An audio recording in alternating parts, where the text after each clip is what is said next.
ब्रह्मा विष्णु गुरुदेवो महेश्वरा गुरु साक्षात् परब्रह्म तस्मै श्री गुरवे नमः। गुरु भगवान दोनों खड़े किसको करूं नमन शरणागत गुरुदेव की भगवन मुझे मिलाए।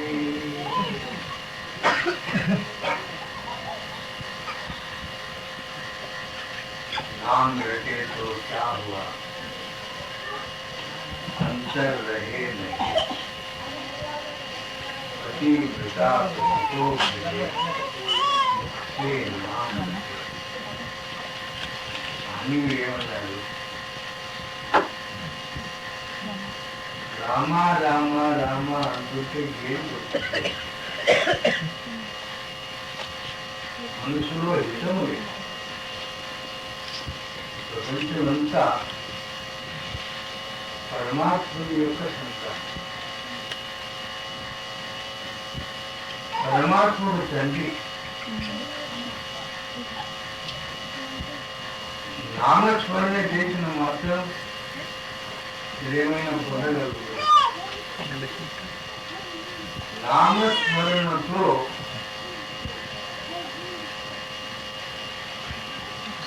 ప్రపంచంలో ఉండేవారందరూ ఒకే పరమాత్మ సంతానం వారందరూ మనవారే వారితో మనం హితం చేయాలి వారితో వారికి మనం సహాయం చేయాలి ఒకటంటే పిల్లలకు ప్రేమ ఉంటుందా అసలే పరమాత్ముడు మన తండ్రి ఎవరైనా సరే అందరితో మనం హితం చేస్తేనే మన నామస్మరణకు ఎవరు ఎవరైతే ఉత్తమ ఇల్లాలు పతివ్రత స్త్రీ పతివ్రత స్త్రీలు తన భర్త పేరు తీసుకోరు మహారాష్ట్రంలో ఏ స్త్రీకైనా తన భర్త పేరు చెప్పమంటే పెద్ద పద్యం చేసి ఆ పద్యంలో ఆ పేరు చెప్తారు మహారాష్ట్రం పోలే మహారాష్ట్రంలో స్త్రీలు తన భర్తను పెద్ద పోయి ఆ పద్యంలో ఆ పేరు చెప్తారు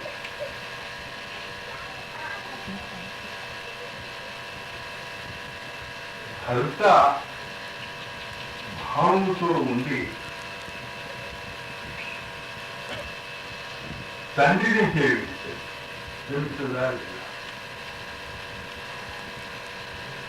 భర్త భావంతో ఉండి తన భర్త యొక్క తండ్రిని సేవించారు తల్లిని సేవించారు చెల్లెళ్ళను సేవించారు మర్దులను సేవించారు కుక్కను పెంచితే కుక్కను కూడా సేవించారు ఎవరు చేస్తున్నారు యాదవ్ కూడా ఉంటుంది మరి తన భర్త పేరు తీసుకుంటారు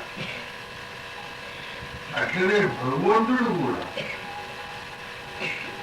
భగవన్నామ స్మరణ చేసి ఏం సాత్వికం అందరితో ద్రోహం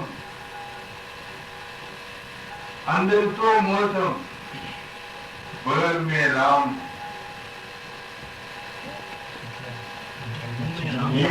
राम बगल में छुरी में देखी आशा ఈ నామస్మరణతో మనకి ఏమైనా లాభం ఉందా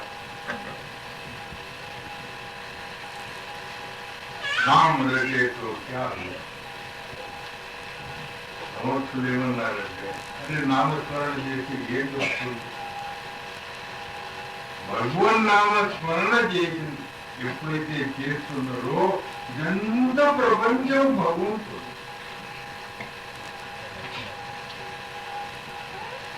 వీళ్ళందరూ మన సహోదరుడు వీళ్ళందరితో ప్రేమ చేసినట్టయితే ఆ నామస్మరణకు ఇది ఉంది.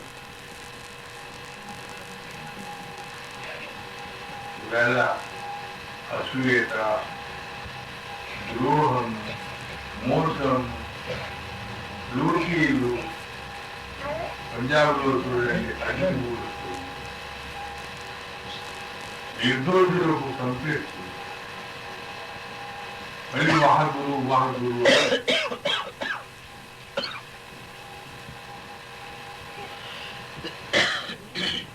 जिनमें रोजा दर्द है, रात बदत है गाय, ये खून और वो बंदगी कैसे खुदा मिला. ఒకవైపు తరం నరికేస్తున్నారు, ఒకవైపు ప్రార్థనలు చేస్తున్నారు. కానీ పతివ్రత స్త్రీ ప్రశ్న ఏమి, పతి భక్తి పెద్దదా పరమాత్మని భక్తి పెద్దదా? ఏ భక్తి మిమ్మల్ని తరింపేది తెలియదు. ఆ సికింద్రాబాద్ లో ఒక భక్తురాలు ఉంది, పేరు చెప్పదు. పొద్దున వేసి పొద్దునికి 9 గంటలకి దాకా పూజలే చేస్తుంది. భర్త వేసి స్నానం చేసి హోటల్లో భోంచేసి పొడుకు పోయి మళ్ళా పొద్దునికి ఏమైనా అన్నం దొరుకుతుందా అంటే దొరకదు.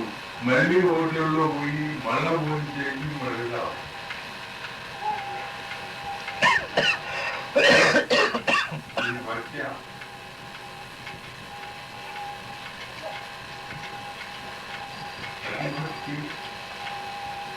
పరమాత్మ భక్తి పరమాత్ముడు ఏమైనా సహకరించదా?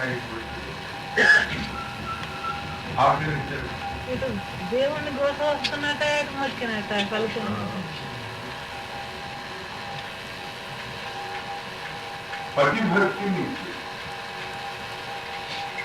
ఉమా పరమేశ్వరుడి భార్య. ఉమా పరమేశ్వరుడు ఉమా నంది వాహనం పైన ఆకాశ మార్గంలో నుంచి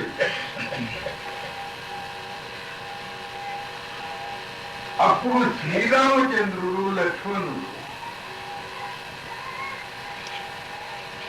సీత అపహరించబడ్డది. హాయ్ సీత హాయ్ సీత అని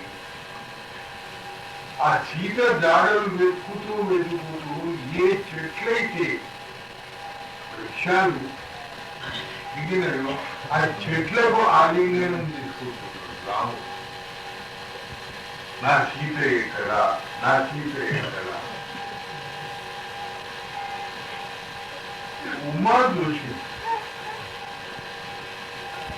ముందు పరమేశ్వరునికి అన్నది, అయ్యా ఈ రాముడి నేనేనా?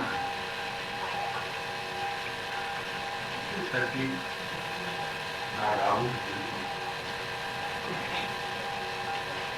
అరే భార్య జీవనంలో చెట్లకు పోయి కాలు ఇచ్చుకుంటున్నాడు. ఏమయ్యా ఈ రాముడు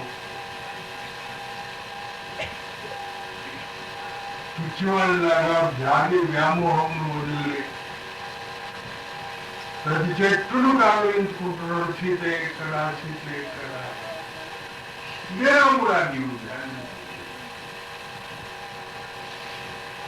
సతీ నీకు తెలియదు రామలీల, రామలీల తెలియదు. ఏమో నీవెక్కడ, రాముడు ఎక్కడ?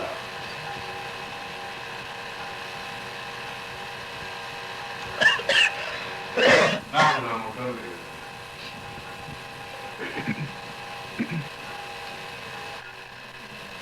పరీక్ష నా మాట మీద నీకు సందేహం ఉంటే పరీక్ష అచ్చరత్న దిగింది. దిగి సీత రూపంలో, జానకి రూపంలో శ్రీమద్ రామచంద్రుడు ముంగట ముంగట ముంగట ముంగట ఇక్కడ రాముడు హాయ్ సీత అనుకుంటూ ఆ చెట్లను ఆలింగనం తీసుకుంటున్నాడు. అక్కడ పోయింది. 2-3 సార్లు రాముడు చూసి 4వ సారి చూసి అమ్మా ఉమా పరమేశ్వరుని వదిలి నీవెందుకమ్మా ఇక్కడ వచ్చినావు? ఆ కపట వేషం ఏదైతే ఉందో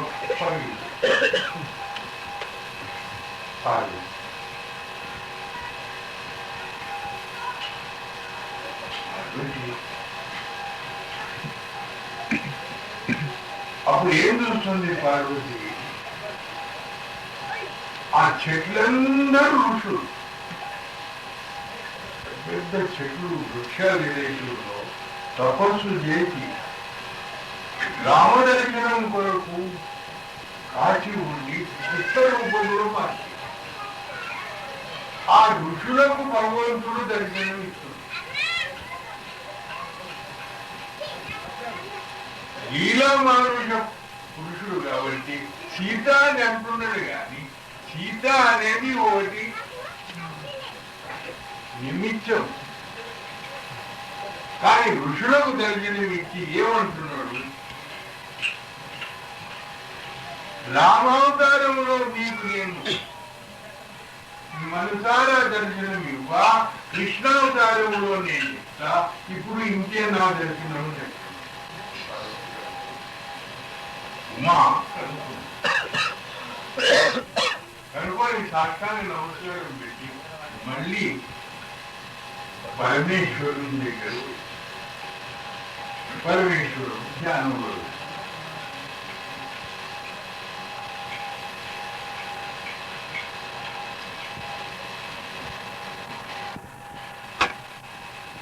ఆ ధ్యానం చేస్తుంది. ఇక పార్వతి మా ఉమా పరమేశ్వరుని సాక్షి కైలాసం.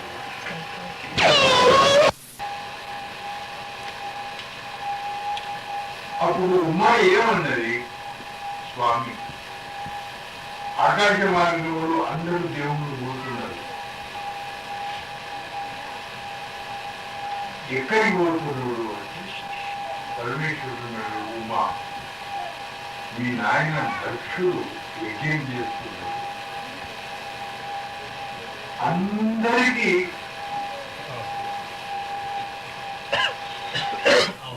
ఆహ్వానం ఇచ్చేది నాకు ఇవ్వలేదు. మీ నాయన కోపం నాకు. అందరూ ఆ దక్షయాగంలో వెళ్తున్నారు. స్వామి,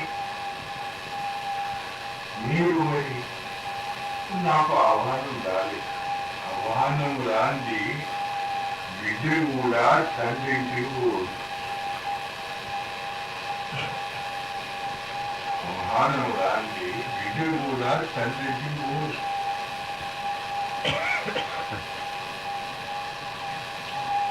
ఉమా అన్నది పరమేశ్వర మర్చిపోయింది వస్తుంది నాయన. నాయన మర్చిపోయింది వస్తుంది. మనం వెళుదాం. పరమేశ్వరుడు ఏమన్నాడు? ఉమా, నేను ఆహ్వానం లేదు, మరి నేను పోతా, నీ ఇష్టం.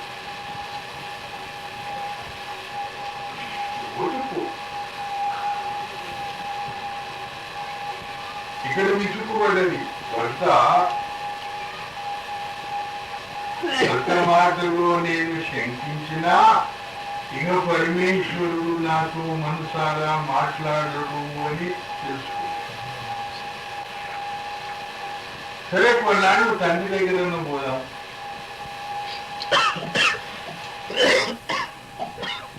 తండ్రి దగ్గర పోయే వరకు అక్కడ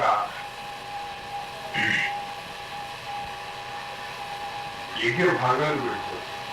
అందరూ దేవుళ్ళు భాగాలు పెట్టుకుంటారు. పరమేశ్వరుని భాగం మండిపోయి అడిగి నా భర్త భాగం ఎందుకు లేదు? యజ్ఞ భాగం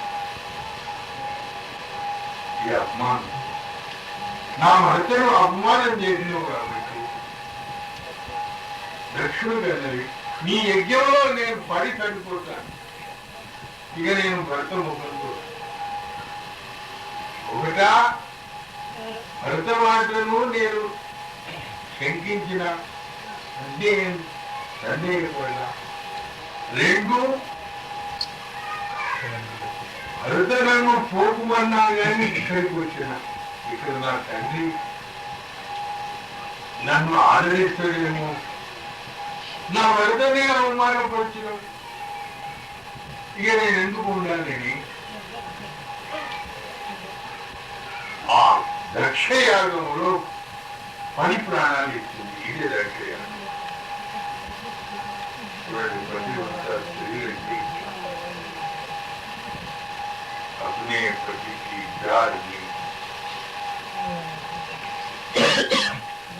पत्नी पतिव्रत धर्म निभाव. दादा दयाल महर्षि ఏమంటున్నారంటే ఉదాహరణ మహర్షికి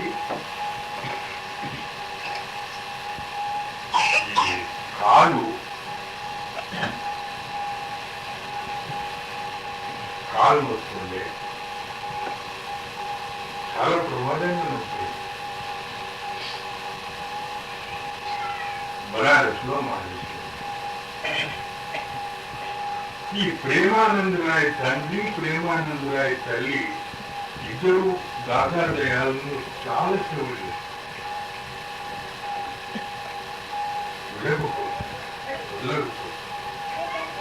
ప్రేమానందరాయ తండ్రికి తెలిసింది దాదాదయాలు కాళ్ళ బాధ ఎక్కువైపోయింది, ఆయన దగ్గర ఎవరు లేరు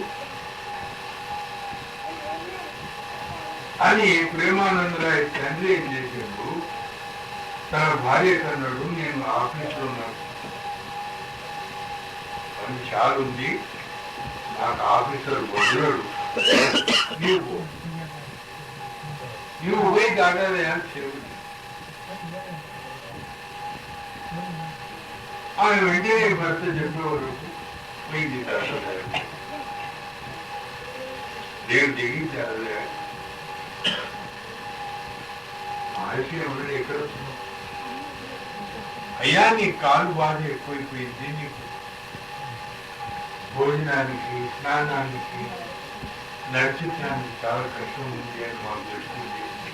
నా వద్ద నేనే ఇవాళ రెండో బడికి వెళ్ళిపో, ఇక్కడికి వెళ్ళి బయట పోయింది కదా, ఇప్పుడే ఇప్పుడే నీవు నాకేం నీ దేవ అక్కడికి నీ భర్త నాయుడు వదిలిన సేవ భర్తను మించిన సేవ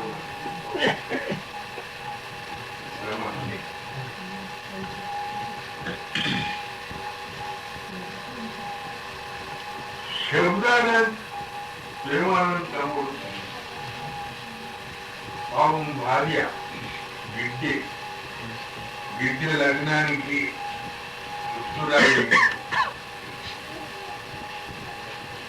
అవన్నీ ఇచ్చి గురు సేవలు చెప్తాను. అట్లనే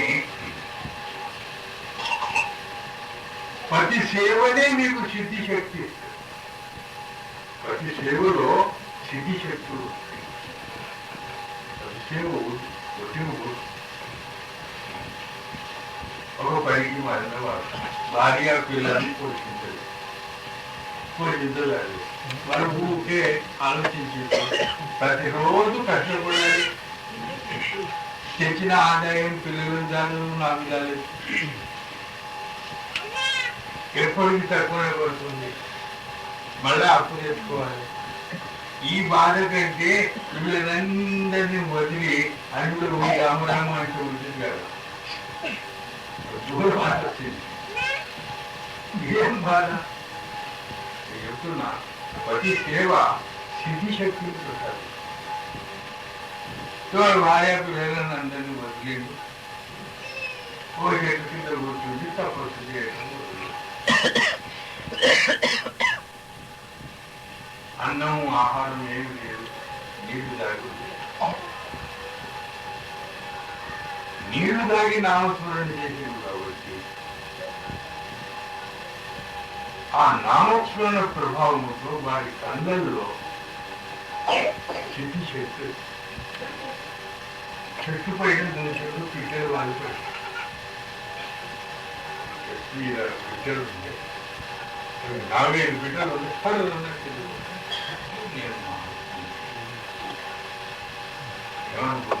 మహాత్ముడు గట్టిగా మనం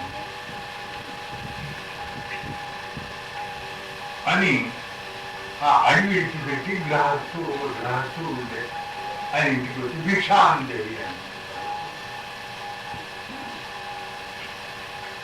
ఆయన భార్య భర్త గొంచేస్తున్నాడు. ఆయన పంఖ ఊపుతుంది. అటువంటి సమయంలో భిక్షాందేవి ఆమె కేక వేసి జవాబు ఇచ్చింది, సాధు పుంగవా, నేను భర్తకు భోజనం పెడుతున్నా, నువ్వు అట్లనే నిలబడు, నీకు భిక్ష చేస్తా అని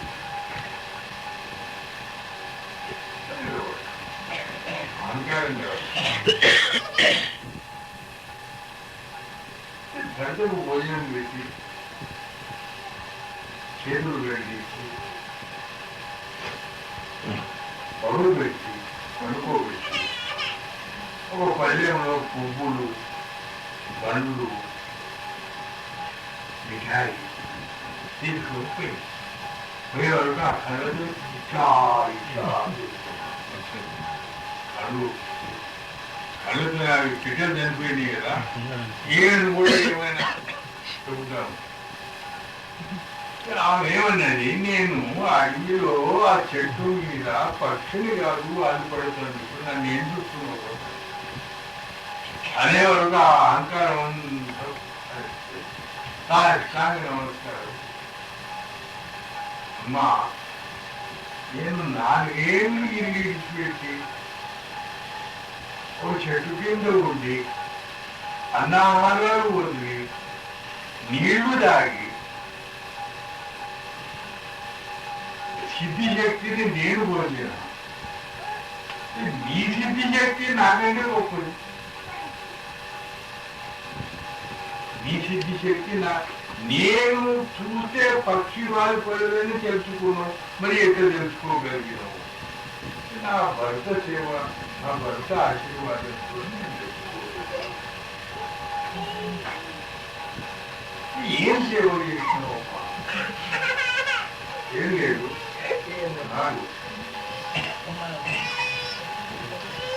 వచ్చే పెట్టిన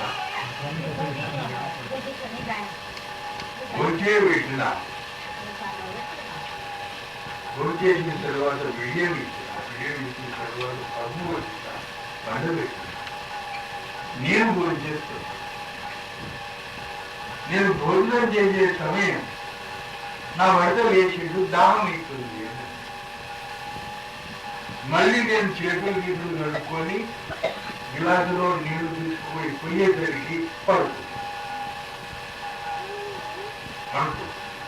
పడుకుంటే నేను అట్లనే నిలబడ్డా. 4 గంటల రాత్రి లేచి చూసి, దేవి నువ్వు ఇంకా నిలబడ్డావా? అట్లనే నిలబడ్డావా? భగవంతుడు నీకు సర్వం ఇచ్చును కాక. అగో ఆ భర్త యొక్క ఆశీర్వాదంతో నాకు విడిపెట్టి నేను అన్ని కనుక్కుంటా, భూత భవిష్యత్తు. పతిభక్తిని ఇచ్చిందా, పరమాత్మ భక్తిని ఇచ్చిందా? మీరు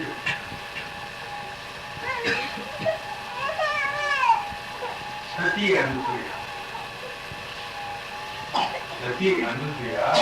ఆత్రేయ ఋషి భార్య సీతకు భర్త సేవ చెప్పింది. రామాయణంలో ఉంది సీత.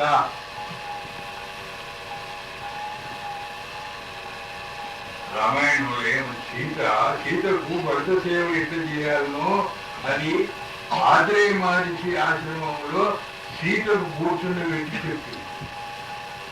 ఎటువంటి భోజనం ఇవ్వాలి, ఎటువంటి పాకం ఇవ్వాలి. రేపు చూడండి, ఈ ప్రపంచానికి 7 ఆధార స్తంభములు ఉన్నాయి. అందులో పతివ్రత అనేది ఒక ఆధార స్తంభం. ఎన్నడైతే భారతదేశంలో ఈ పతివ్రత స్త్రీలకు అపమానం జరుగుతుందో దేశం ధ్వంసపడుతుంది. చిత్తప్రజ్ఞ పురుషుడు భగవద్గీతలో చదువుతుంది ఒక భాగం ఉంది. చిత్తప్రజ్ఞ పురుషుడు, పతివ్రత స్త్రీ, ఈ 2 ఆధార స్తంభాలు, 7 స్తంభాలు.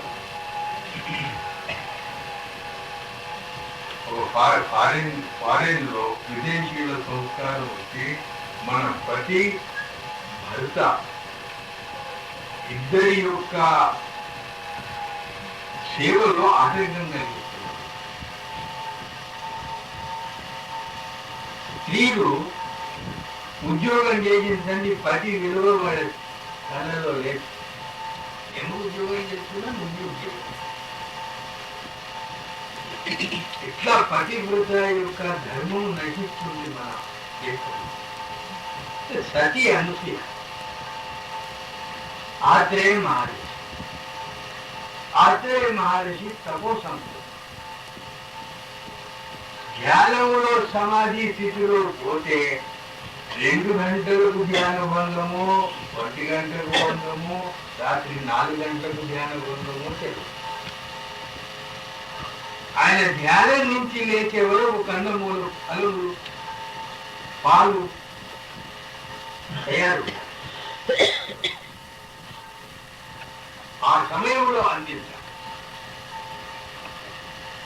కాలక్రమాన ఏమైపోయింది, ఎక్కడ సతీ అనసూయ ఉండేనో అక్కడ నీళ్లు లేదు. ఒకనాడు నీళ్ల కొరకు భయపడుతుంది. నా భర్త సమాధి భంగమై నేను అన్న ఆహారాలు ఇచ్చేదాన్ని, నేను ఎక్కడ నాది భంగమైతుందో అది భయం. ఇక్కడ నేను ఈ కష్టంలో ఏడవటం మొదలు ఏం దొరకటం లేదు. కందమూల ఫలాలు పక్వాన్నం చేయాలంటే నీళ్ళు లేవు. ఇదేం కష్టము అని ఏడవటం మొదలు. అందరూ అక్కడి నుంచి పోతుండమ్మా.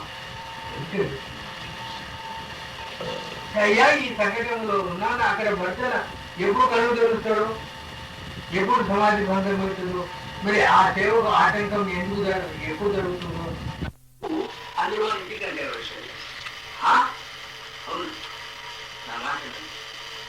ఆశ్రమానికి వచ్చేది ఆ ఏడుతో అక్కడి నుంచి కన్నా పతివ్రత స్త్రీలలో భర్త సేవ భాగ్యముతో ఇరు శక్తులు పతి సేవ చేసి అక్కడ అందరం పాల్గొట్ట శ్మశానం, అక్కడ నీళ్లు దొరికే స్థానం లేని భూమిలో నందనవనం ఏర్పడతాయి. ఎక్కడ చూస్తే అక్కడ పువ్వులు, ఎక్కడ చూస్తే అక్కడ పనులు, ఎక్కడ చూస్తే అక్కడ సుగంధం. ఒకనాడు నారద మహర్షి అక్కడి నుంచి పోతుంటే పాల్పడ్డ భూమి ఆత్రేయ మహర్షి ఆశ్రమం శ్మశానం లాగా ఉండే వెలుగు లేకుండా చదువు దిగరు. పుష్పాలు, సుగంధం. ఆత్రేయ మహర్షి ఆశ్రమంలో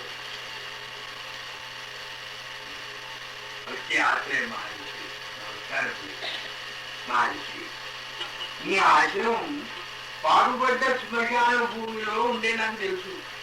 ఇంతకు ముందు నేను ఎన్నాళ్ళలో వచ్చి ఎన్నిసార్లు వచ్చి, కానీ ఇది ఆశ్రమం అంతా మారిపోయింది. నందనవనం అయిందయ్యా, ఎంత ఆకర్షణీయంగా ఉంది. ఆత్రేయ మహర్షి ఉన్నాడు, ఇదంతా నా భార్య యొక్క ప్రభావం. ప్రభావము అదిగో దేవి కూర్చున్నది, ఆమె యొక్క భార్య ప్రభావం సుమా నాదేమి లేదు.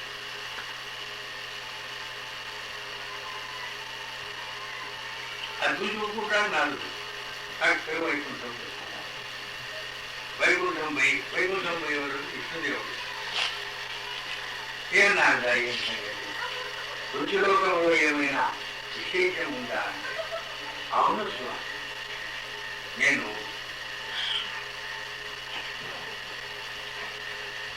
అదే మహర్షి ముందు ఆశ్రమంలో ఉన్నప్పుడు ఒక శ్మశాన భూమి, అక్కడ నీళ్లు లేవు, చెట్లు లేదు, చామ లేదు. అటువంటి ఆశ్రమం ఇప్పుడు నందన వనంలో మారిపోయింది. రకరకాల పనులు, రకరకాల పువ్వులు, అక్కడ ఉండే సుగంధం. నేను ఆత్రేయ మహర్షిని అడిగితే ఇదంతా నా భార్య యొక్క పతివ్రత ప్రభావము అని అన్నాడు.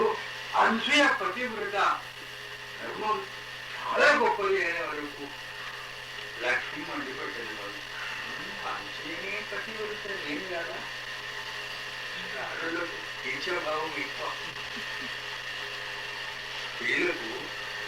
స్త్రీలు మంచోళ్ళు అంటే సహించరు, మనసులో మండిపోయి. కానీ ఏం చేస్తుంది, ఊపున్నాడా ఆడిపోయి ఊపున్నాడా బ్రహ్మలోకానికి. బ్రహ్మలోకంలో కూడా ఈ చెప్పేవారు సరస్వతి మండిపోయి, అంతకు కూడా కైలాసం పోయి. కైలాసంలో ఈ మాట చెప్పేవారు పార్వతి మండిపోయి చిచ్చు పెట్టినా.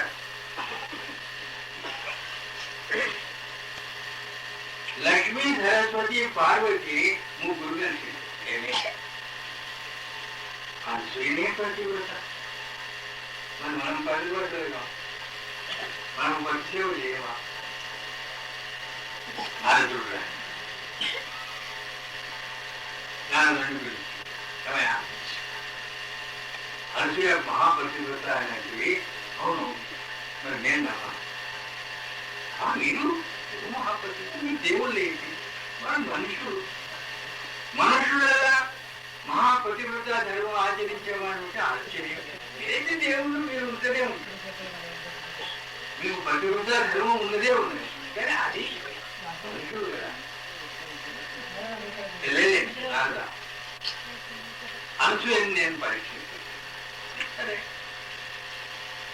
ఇగో ఉప్పు శనగలు ఇస్తుంది. ఉప్పు శనగలు అంటే ఇనుప శనగలు. ఇనుప శనగలు ఇస్తున్నాము, నువ్వు అనుకునే పరీక్షించు, ఉగిలి చేసుకొని తీస్తావు. అందుకనే పతివ్రత అయితే ఇది ఇనుప శనగలు పోయి ఉగిలు శనగలు కూడా పెట్టి కల్పిస్తారు.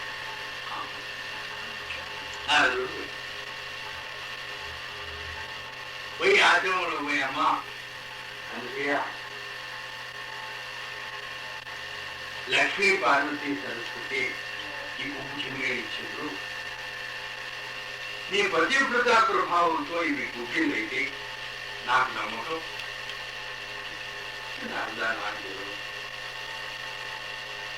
పతిసేవ నేను చేస్తున్నా కానీ నా పతివ్రత ప్రభావంతో నాకు ఆ గంధర్వుడు చెప్పిండు, నేను ఏమి ఇస్తానన్నా అడగలేదు. మాత్రం తెలుసు కానీ తెలియదు. ఓమా నీవు నీ ప్రభావంతో నువ్వేం చేస్తావో చేయంటే ఆ గుగ్గిళ్ళు తీసుకున్నది. తన భర్త ఎందు ఆమెకు విశ్వాసం కాబట్టి ఆ భర్త కమండలంలో నీళ్లు తీసుకొని ఆ గుగ్గిళ్ళ మీద చల్లే వరకు అవి చెరిగి కూడా తీసుకుపోని అడుగుతాను.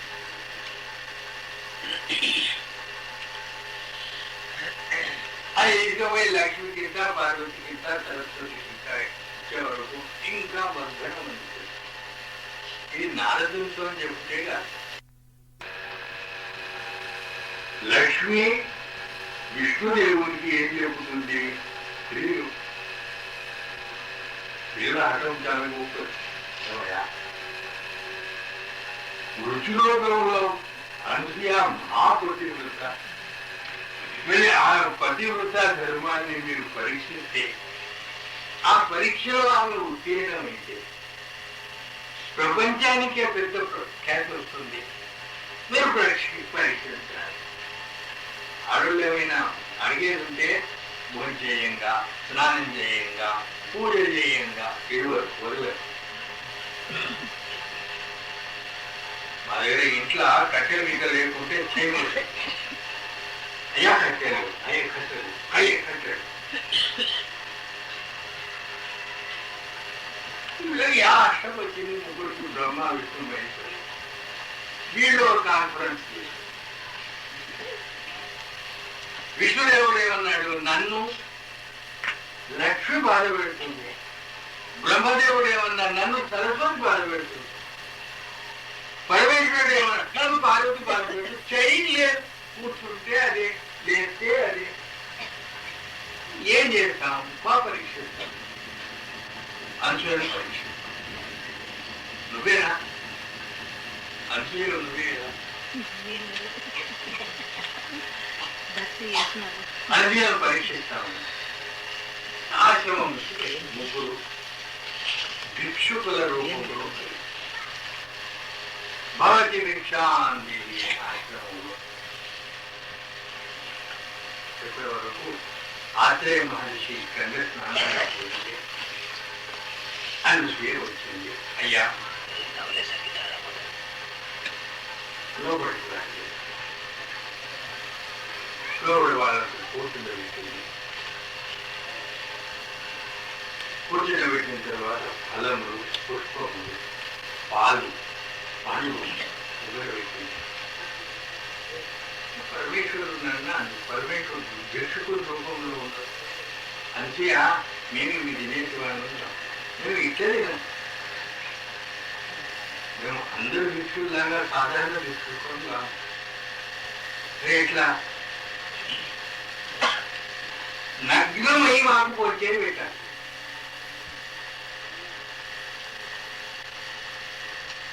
ఇవి వస్త్రం ఉండదు. అప్పుడు మాకు భోంచేవి పెడితే మేము వచ్చేది. మంచిగా పురుషులు ఉందట, నువ్వు నగ్నంగా అవుతున్నావు. ఏం పరీక్ష? అక్కడ చూస్తామా ఆత్రేయ మహర్షి లేడు, ఇక్కడ చూస్తామా అతిథి సేవకు వదలం.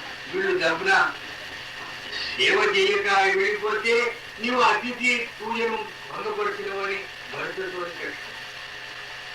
అతిథి మాతృదేవో భవ, పితృదేవో భవ, ఆచార్య దేవో భవ, అతిథి దేవో భవ. హిందూ ధర్మంలో ఇంటి ముంగట వచ్చిన విషయాన్ని బోధించారు. ఏమైనా చేసి ఆలోచించి ఆమెకేమో ఆలోచన దక్కింది. ఆ కమండలం అంటే కమండలంలో నీళ్లు, ఈ కమండలంలో నీళ్లు పోస్తే ఉప్పు శనగలు గుడాలు అయినాయి కదా. సరే, ఉప్పు శనగలు ఎప్పుడైతే శనగ గుడాలు అయిందో ఈ నీళ్ళల్లో ఏమో ప్రభావం ఉంది అని ఆ విశ్వాసంతో ఆ కమండలంలో నుంచి నీళ్లు తీసి ముగ్గురు మీద తల్లి వరకు ముగ్గురు పాపలి అంబాడుతుంది. బ్రహ్మ విష్ణు మహేశ్వరులు పసి పిల్లలై అంబాడుతుంటే వాళ్ళను నగ్నమై తీసుకొని పాలి. ఇది కదా ఆస్తి సేవ. ముగ్గురిని తొట్లలో పండుగెట్టింది, జో పాటలు పాడుతున్నది. మంచి ఆత్రేయ మహర్షి, దత్తాత్రేయులు, దుర్వాసులు, చంద్రుడు. ముగ్గురు. వైకుంఠంలో విష్ణు లేడు, బ్రహ్మలోకంలో బ్రహ్మ లేడు, కైలాసంలో శివుడు లేడు. నా భర్త రాకపోయి నాలుగుడు రాకపోయి నెల అయింది, 2 నెలలు అయింది. ఆఖరికి నారదుని దగ్గరికి ఈ ముగ్గురు వెళ్ళి, నారదా ఏమైనా మా భర్త రాలేదు. అవునమ్మా భర్త రాలేదు, లేదు నారదా, నీవు కొంచెం సహాయం చేయాలి. నేనేం సహాయం చేయాలి? నీవు నీ భర్త అనుసూయ తొట్లలో పాపై జో జో జో జో అలా మాట పాడుకుంటూ ఉండడమ్మా అన్నది. పిల్లవాడు పాపై ఏమని ఒక నెలలు చూసి 2 నెలలు చూసి 3 నెలలు చూసి ముగ్గురు అనసూయ ఆశ్రమంలో వచ్చి పట్టి దీక్షకుడు ఇక మనకు ఎవరు భర్తనివ్వరు, అనసూయనే మనకు భర్త ఇవ్వాలి అని పట్టి దీక్షకులకు ముగ్గురు ఆచార్య మహర్షి ఉన్నాడు, అనసూయ ఉంది, లక్ష్మీ సరస్వతి పార్వతి ముగ్గురు వచ్చి అవడు చాపి అమ్మా మాకు పట్టి దీక్ష పొరపాటు అయింది, మా పొరపాటును క్షమించు అని అంటే అప్పుడు ఆచార్య మహర్షి అన్నాడు, దేవి లక్ష్మీ పార్వతి సరస్వతి మన ఆశ్రమానికి వైకుంఠం వదిలొచ్చింది, వాళ్ళని మర్యాద చేసి తోడుకొచ్చింది, కూర్చోగలిగింది. ఆ పాపలను ఇచ్చేవాడు వాళ్ళ ఆశ్చర్యం. మా భర్త కాదమ్మా నువ్వు లక్ష్మి, మా భర్త కాదమ్మా ఈ పిల్లాడు పసిపెట్టారు, మా భర్త ఎందుకు? అప్పుడు చెట్టకిన లేచి ఆ కమండలంలో ఉండే నీళ్లు తీసుకొచ్చి మళ్ళీ చల్లే వరకు బ్రహ్మ విష్ణు చూడండి. పది భక్తి నుంచిందా పరమాత్మ భక్తి నుంచి గిరియాలు పతివ్రత అంటే पतिव्रता में ली भरी गले कांच की कोट सब सखियन में जो लिपे जैसे रवि शशि की ज्योत. బంగారి ఆభరణాలు ఉన్న వాళ్లకు ఏమంటున్నదంటే పతివ్రత స్త్రీలకు ఆభరణాలు ఉండవు, కానీ అటువంటి స్త్రీలు ప్రపంచంలో సూర్యుడు చంద్రుడి కంటే ఎక్కువ తేజం ఉంది. పతివ్రత మేలి గలే కాంచి. భారతదేశంలో ఒకప్పుడు భరత వస్తే భరత యొక్క శవాన్ని పతివ్రత స్త్రీలు తన తొడ మీద వండబెట్టి తాను స్వయంగా దహనం చేస్తుంది. అటువంటి దేశం ఇది. ఒక కాలంలో సతీ, దాన్ని సతీ సహగమనం ఉంటుండే. అది ఔరంగజేబా లేక అక్బర్ మహారాజా ఆయన కాలంలో అది తీసేసి సతీ సహగమనం.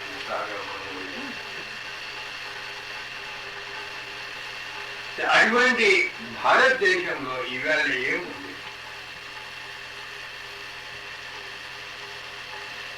భర్త భార్యకు పడ్డాడు. రాయ్ దౌలతరావు అని ఎగ్జిక్యూటివ్ కన్ఫర్మెంట్ ఆఫీసరు సికింద్రాబాద్, 40 ఏళ్ళే. నేను అప్పుడు ఆఫీస్లో సెక్రటరియట్ లో పనిచేసి సత్సంగం ఉంది అప్పుడు కూడా. భార్యనేమో ఆర్యతమ్మ, భార్యనేమో రాధాస్వామి మతం, భర్తనేమో ఆర్యతమ్మ. భార్య నీళ్ళు భర్తకు పనికిరావు, భర్త నీళ్ళు భార్యకు మొత్తం తీసు. అక్కడనే నామదానం తీసుకున్నారు. ఈయనేమో ఆర్యతమ్మ. ఈయన పోయినాం ఆమె పోయినాడు, ఆమె పోయినాం ఈయన పోయినాడు. ఇద్దరికి దూరం మాట లేదు, కానీ కొన్నాళ్ళు సహించుకుంటూ వచ్చింది.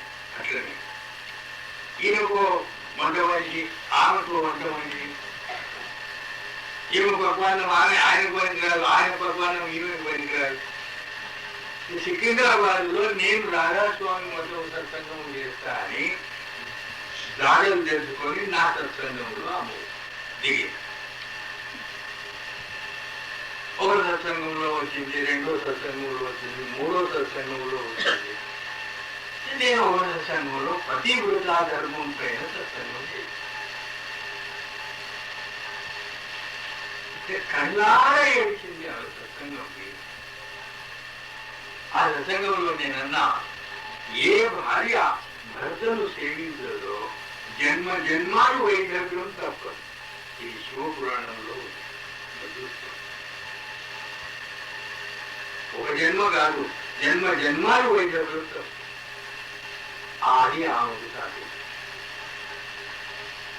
ఆ సత్సంగమైనంత నాకు చెప్తుందా మా సంగతి చూసి వివాహం అయ్యి 10 ఏళ్ళాయే మేము ఒకరికి ఒకరు దూరం ఉన్నాం, మరి మా గతి ఏం కావాలి అన్నా. మా రాధాస్వామి మతం పైన ఒక బండే మొదలు పట్టించేవాడి.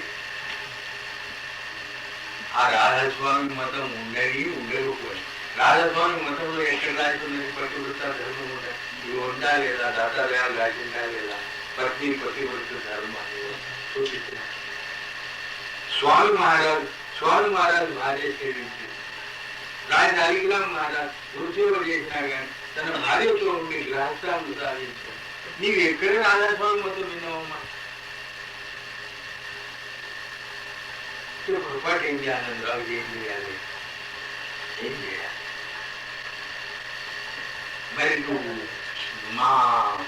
మా ఇంట్లో వచ్చి సత్సంగం చేస్తా అంటే నీ భర్త ఆగేది నీ ఇంటికి నేను ఎత్తున్నాను లేదా నేను ఎట్లనైనా నా భర్తను మీ దగ్గర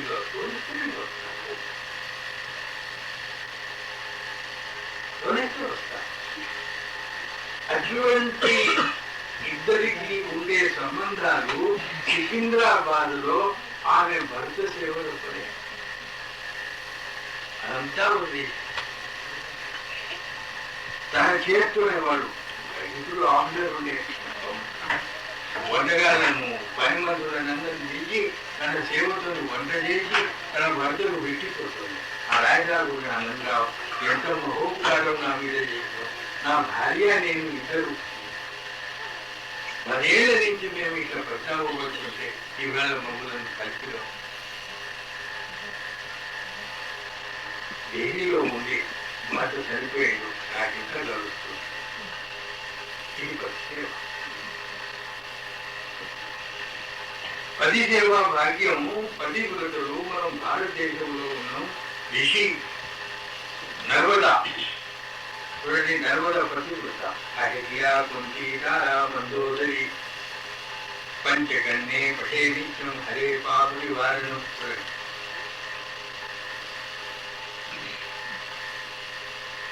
కుంతి ధృతరాష్ట్రుడు కన్యగా ఉంది తెలివి కన్యాకుడు. మరి పంచ పాండవులు ఎవరు? సంకల్పపుత్రుడు మైథున సృష్టిలో పుట్టిన వాడు కాదు. కాముడు, వాయు, అగ్ని, జలం, పృథ్వీ, ఆకాశం. పంచపాండవులు ఆకాశతత్వం నుంచి పుట్టినవాడు ధర్మరాజు, వాయుతత్వం నుంచి పుట్టినవాడు అర్జునుడు, భీముడు అగ్ని, క్రోధం. వీళ్ళు సంకల్పపుత్రుడు. కర్ణుడు చెవులో నుంచి పుట్టాడు. మైథున సృష్టిలో పుట్టలే కర్ణుడు. వీడు అహల్య, కుంతి, తారా, మందోదరి, ద్రౌపది కన్యనే. ఎటు కన్య ద్రౌపదరాజు దగ్గర పోయి స్వయంవరంలో ద్రౌపదిని ఓడించి పంచపాండవులకు వనవాసంలో ఉన్నాడు. ఇంటికి పోయేవాడు కుంతీదేవి తలుపులు మూసుకొని స్నానం చేస్తుంది. వీళ్ళకి ఆగకపోయి ఆ ద్రౌపది సౌందర్యం, ఆ ద్రౌపది చూసి ఆగకపోయి వీళ్ళేమన్నామా అపరూపమైన ఫలం నీకు తీసుకొచ్చినావు అని అన్నాడు. ఆరేమనుకుంటే ఊరికి ఫలం అని 5 సమానం పచ్చడి చేసి తిరుగుగా అని మాకు ఆజ్ఞ. తలుపులు చూసే వరకు ద్రౌపది చేస్తున్నారు. అర్జునుడు స్వయంవరంలో అప్పుడు ద్రౌపది ప్రమాణం చేసింది, అందరినీ సేవిస్తా కన్యగా. కన్యా ద్రౌపది అందరినీ సేవి, కానీ నేను కన్యగా. అహల్య, కుంతి, తారా కన్యని, నర్మదా కన్యని. నర్మదా తన భర్త కుష్ఠవ్యాధి రోగితో ఆమె వివాహం అయితే కుష్ఠవ్యాధి రోగి కాబట్టి కన్యగా ఉండి చేయాలి. రోజు గంగ స్నానం చేయాలి, గంగ స్నానానికి మళ్ళీ తీసుకుపోవాలి, పర్ణశాలలో మళ్ళీ వంట చేయాలి, భోంచే పెట్టాలి, ఆ ఆహార దినుసులను సంపాదించి చేయాలి. సరిపోదా? ఆహార పదార్థాలను కాయకష్టం చేసి సంపాదించాలి, వంట చేయాలి, మళ్ళీ ఆ కుష్టు వ్యాధి రోగికి భోజనం పెట్టాలి, తను చేయాలి, ఉండాలి. మన భారతదేశంలో ప్రతి ఒక్కరు ఒకనాడు ఏం చేసింది, నర్మద ఆ కుష్టు వ్యాధి రోగిని బుధం పైన పెట్టి గంగ స్నానాన్ని తీసుకొస్తుంది. ఆ చీకటిగా కనబడకుండా ఒక సాధు కూర్చోవలసి ఆయన కాలు దాకే వరకు కొంత చీము, కొంత రక్తం. ఆ సాధు మునుపటి బ్రాహ్మణులు ఈవేళ బ్రాహ్మణుల లెక్క కాదు, కపాలకి చరాలకి తపో సంపద వారి కోపం వచ్చింది. నర్మదా చూసినవా, నేను ఇప్పుడు గంగ స్నానం చేసి వచ్చిన, ఇప్పుడు చూడి అనే వరకు నర్మద ఏం చెప్పింది అని శాపం ఇచ్చింది. రేపు సూర్యోదయం కాగానే నీ భర్త చనిపోతాడు. నర్మద కూడా కాకపోయింది.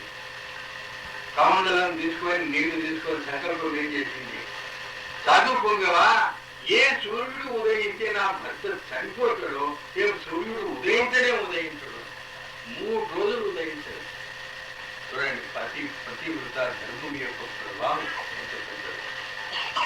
అప్పుడు బ్రహ్మ విష్ణు మహేశ్వరుడు వెళ్ళి అనసూయ దగ్గర పోయి అనసూయను వేడుకొని ఆత్రేయ తీసి అనసూయ ఇద్దరు పోయి నర్మదకు సమాధానం, అమ్మా సూర్యుడిని ఉదయించమని చెప్పుమంటే అప్పుడు సూర్యుడు ఉదయించిండు. నర్మద భర్త సతీ సావిత్రి యమధర్మరాజు నుంచి తన భర్తను మళ్ళీ భర్త ప్రాణాలు దక్కించేస్తారు. ఇటువంటి పతివ్రత ధర్మం మన భారతదేశంలో ఉండగా ఈవేళ జరిగే ఒక అనాచారం, ఈవేళ స్త్రీ మహిళా సభలు, మహిళా మండలాలు, ఇటువంటి సభలు ఏర్పాటు చేసి పతివ్రత ధర్మాన్ని నాశనం పట్టిస్తున్నారు. భారతదేశం కూడా ఒకసారి నాశనం అయిపోతుంది. Distraction elevated. మనం ఋషి ధర్మాన్ని చూడాలి. ఇప్పటికి కూడా మన దేశంలో భర్తను సేవించి ఏమాత్రం భర్త యొక్క నింద చేయకుండా అటువంటి శిరోమణి ప్రతి శిరోమణి. अपने पति की प्यार में जग की प्यारी होए, जो భర్త తన స్త్రీని చేపట్టాడో ఆ భార్య ప్రపంచంలో ఎవరికి ఏం చేయదు. భర్త పట్టని స్త్రీ, భర్త చరణంలో ఉండే భార్య ప్రపంచంలో అందరికీ अपने पति की प्यारी, जग की प्यारी. पत्नी पतिव्रत धर्म निभा, अपने पति की प्यारी में जग की प्यारी होए, जो पति की प्यारी नहीं दुख ग्रसे के रहे सोए. पत्नी पतिव्रत धर्म निभा, पत्नी तो पति की बनी और कहिए में जान, ताको इस संसार में जीवन नरक निदान. అందరూ నిందించే భార్య ప్రపంచంలో ఎప్పటికీ యశస్సు. పనే చేయడు, బతుకు ఇంకోళ్ళకు, పొరుగుళ్ళకు, పక్కకున్నోళ్లకు, చుట్టాలకు, మామకు, అసలు నా భార్య పని, నా భర్త పనికిరాను. అటువంటి భార్య ప్రపంచంలో ఎక్కడికి చూడు. पत्नी पतिव्रत धर्म निभा, पति बल अबल बली हो, पति सुख से सुख रूप, प्रेम पति का चित बसे, क्यों पड़े दुख के को. స్త్రీలు అబల, స్త్రీలకు బలము లేని వారు. కానీ భర్త చేతి పెట్టిన సబల్ ఎంతో చూడండి, భర్త కమండలంలో నుంచి నీళ్లు తీసి ఆ నీళ్ల ప్రభావంతో దేవుళ్ళని మార్చి భర్త చేతి పెట్టిన స్త్రీ ఆదిశక్తి, భర్త విడిచిన స్త్రీ ప్రపంచంలో పని. అందుకని డైవర్స్ ఉన్నది అలా విడాకులు. విదేశాలలో ఒక్కొక్క స్త్రీకి 64 పెళ్లిళ్ళు. ఒక్కొక్క స్త్రీ కనీసం 64 పెళ్లి చేస్తుంది. వచ్చే ముసలివాడికి లగ్నం విదేశాలు అని ఏమయ్యా ఇంకో వృద్ధాపురంలో పెళ్లి నాకు మాట్లాడుతందుకు కొంచెం ఒక మనిషి కావాలి అన్ని చేసుకున్నాను. ఒకటి విదేశాలలో భర్త చనిపోయిండు, ఆ గోరిలో చేసినాక ఆ గాలి చేస్తున్నది, గోరీని ఎండబెడుతున్నది, విసనకారు చేస్తున్నది. మళ్ళీ అనుకుంటారు ఉన్నదాకా సేవ చేసింది, చచ్చిన తర్వాత గోరీని కూడా ఎండబెడుతున్నది. ఇంకోటి ఏమన్నాడు, కాదయ్య ఆమెను 2వ వివాహం చేయాలని కోరిక ఉన్నది, కనీసం ఆ కోరి ఎండిపోయినాక చేయాలని జల్లి ఎడగొడుతున్నది. అటువంటి విదేశాల నీటి మనకు పనికొస్తుందా? ఆలోచించాలి. पत्नी पतिव्रत धर्म निभा एक तत्व के रूप दो पति पत्नी के भाव मिलजुल के ले जगत में प्रेम प्रचित प्रभाव. మానవునికి సగం భాగం తెలియదు, పాజిటివ్ నెగిటివ్. అర్ధనారీశ్వరుడు శివునికి అర్ధనారీశ్వరుడు అంటారు. ఈ భాగమేమో పురుషుడి, ఈ భాగమేమో స్త్రీ. స్త్రీలకు కూడా సగం భాగం పురుషుడి, సగం భాగం స్త్రీ. పాజిటివ్ నెగటివ్ లేనిది ప్రపంచం జరిగింది. पत्नी पतिव्रत धर्म निभा प्रीतम पति का अंग है प्रेम पत्नी बेस अंतर बाहर प्रेम रंग प्यार प्रीति के देश. భార్య ఎట్లుండాలంటే ఒక ప్రాణం ఒక శరీరం. पत्नी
अद्भुतम अद्वितीयम मनोपम नहीं कोई रूप सभी रूप तेरे तेरी सभी पर जाएं सब भूपते, धरा संत अवतार जग को चिताया, दुखी दीन को अंग अपने लगाया, दिया संग सत्य का मिला सबका दर्शन, तेरे नाम पर शीश तन मन है अर्पण, झुके राधा स्वामी चरण हंसते हंसते, तुझे कहते हैं सब नमस्ते नमस्ते,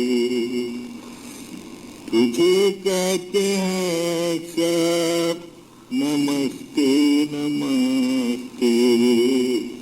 नमो सद्गुरु सच्चिदानंद रूपम, नमो अद्भुतम अद्वितीयम अनूपम, गुरु ब्रह्मा गुरु विष्णु गुरुदेवो महेश्वरा, गुरु साक्षात् परब्रह्म तस्मै श्री गुरुवे नमः।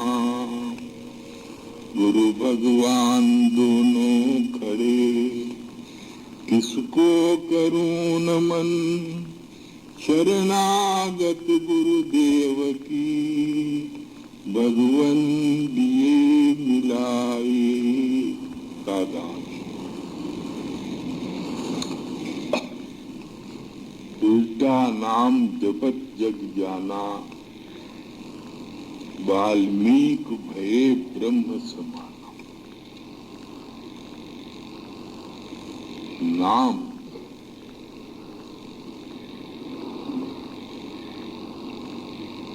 दो प्रकार के नाम हैं, एक वर्णनात्मक और एक धुनात्मक। जो नाम लखायक है, लिखा जाता है,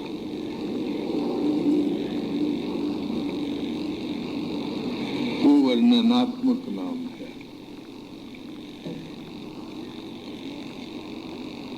जो नाम किताबों में है, जैसे राम है, लक्ष्मण है, कृष्ण है, नारायण है, ये वर्णनात्मक नाम है।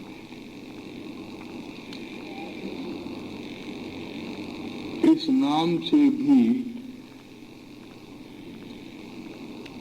हमारा सुधार हो सकता है एक हद तक, लेकिन दूसरा नाम है धुनात्मक।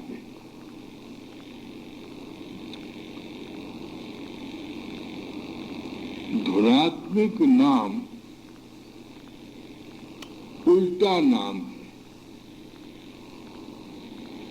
गंगा हिमालय से बह के आ रही है, अगर उसको हिमालय जाना है तो उलटना पड़ेगा। अगर सीधी जाएगी तो हिमालय नहीं जाएगी। गंगा अगर सीधी जाएगी तो अपने घर नहीं पहुंचेगी, हिमालय उसका घर है। उसी तरह हम भी उल्टे नहीं जाएंगे तो अपने घर पहुंचेंगे नहीं।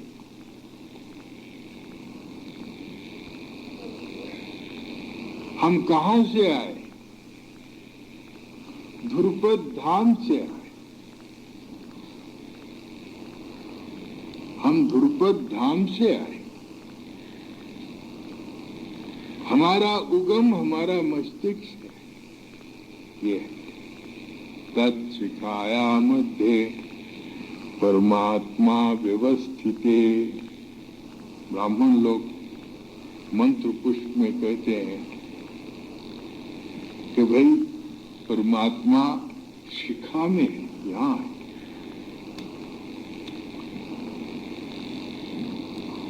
और हम सीधे चल रहे हैं, और सीधे चलने की वजह से हम कमजोर होते जा रहे हैं। सीधे चलेंगे, हमारी ताकत नष्ट हो रही, हम सीधे चल रहे हैं। आंखों से, कानों से, नाक से, मुख से, इंद्रियों से, गुदा से, मूलाधार से हमारी ताकत नष्ट हो रही है।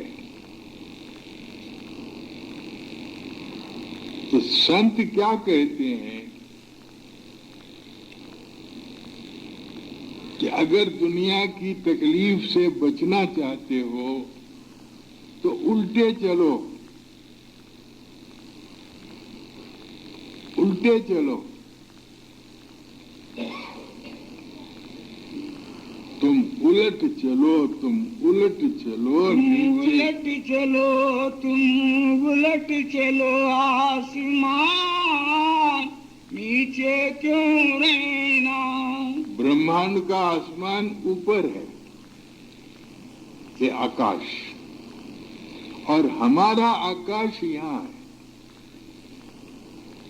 तो तुम उलट कर चलो।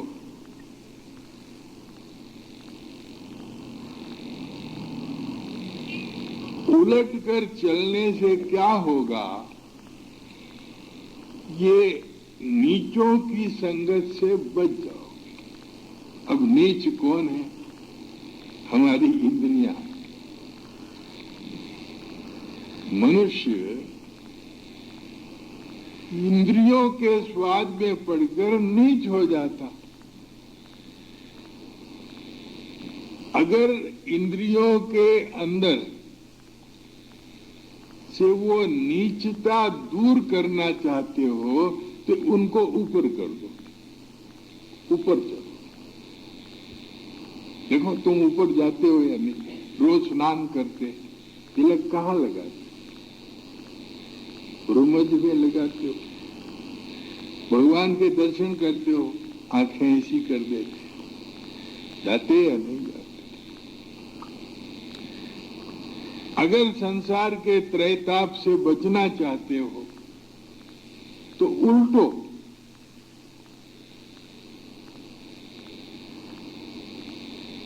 मनुष्य क्या है? उल्टा दरख्त है। दरख्त की जड़ जमीन में है, दरख्त की जड़ जमीन में है, मनुष्य की जड़ आसमान में है। यहाँ है हमारी जड़। ये जो बाल हैं ये हमारी जड़ें हैं। दरख्त अपनी ताकत को जमीन से खींचता है, इंसान अपनी ताकत को आसमान से खींचता है। आकाश ये जो शिखा है, इस शिखा से खींचता है। जब वो नीचे जाएगा, हम जितने दुनियादार लोग होते हैं वो नीचे रहते हैं। जितने दुनिया, काम क्रोध मद मोह लोभ, काम क्रोध मद मोह लोभ, आपको अगर नीचे रहोगे तो तुमको तकलीफ देंगे।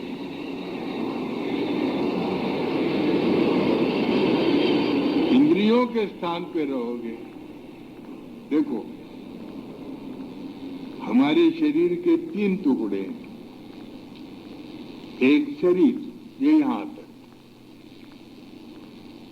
ये ब्रह्मांड, ये मन, और ये है आत्मा।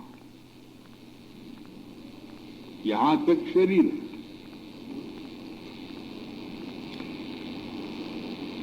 तुम जितना आनंद लेते हो शरीर में लेते हो,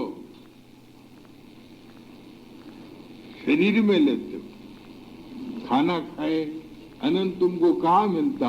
शरीर में मिलता। आंखों से सिनेमा देखे आनंद तुमको कहाँ मिलता? शरीर में मिलता। उसका ज्ञान मन में हो,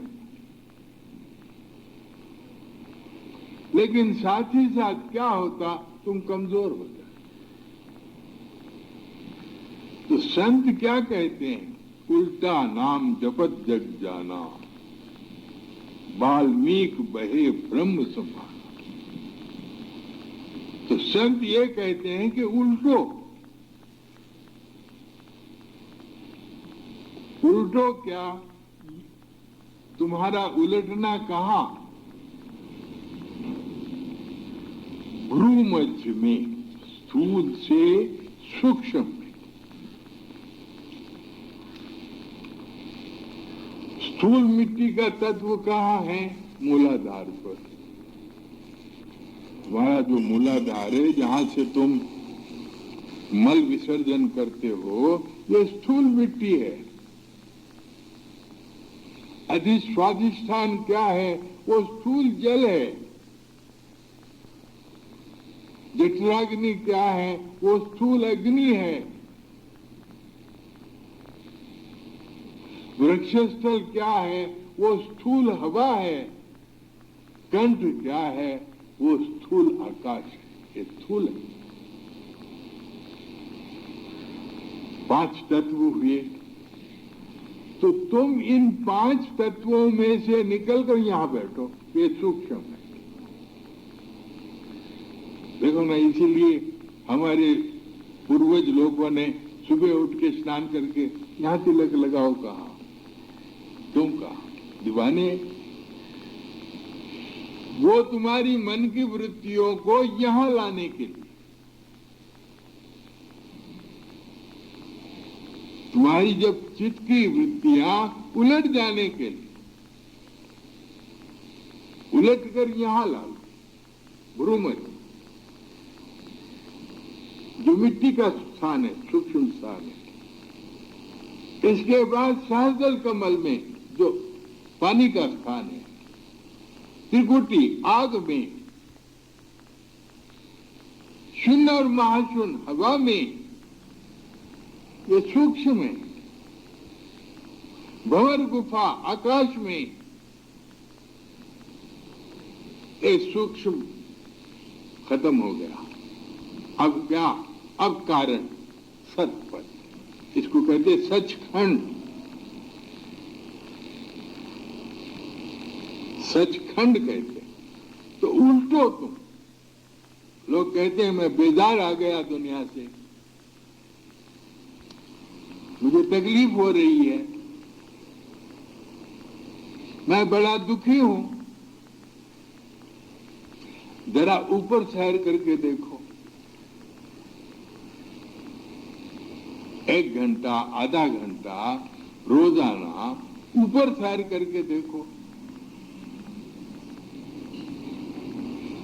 दुनिया के दुख तुमको व्यापेंगे नहीं।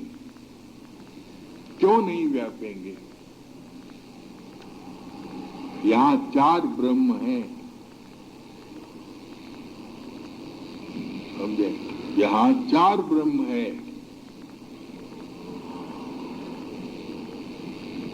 एक ब्रह्म है सबल ब्रह्म।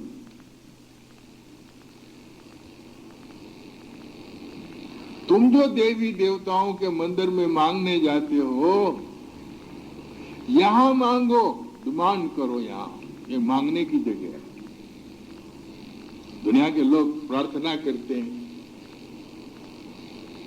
कि भगवान मुझे संतान दे दे, भगवान मुझे पैसा दे दे, भगवान मुझे मकान, मेरे कारोबार में हरकत दे दे, बरकत दे दे। ये मुकाम दुनिया भूल में है और तीर्थ व्रत में फंस गई। लेकिन यहाँ जाने के लिए क्या करना पड़ता है? यहाँ कौन जा सकता है? वही जा सकता है जिसका आचरण अच्छा है।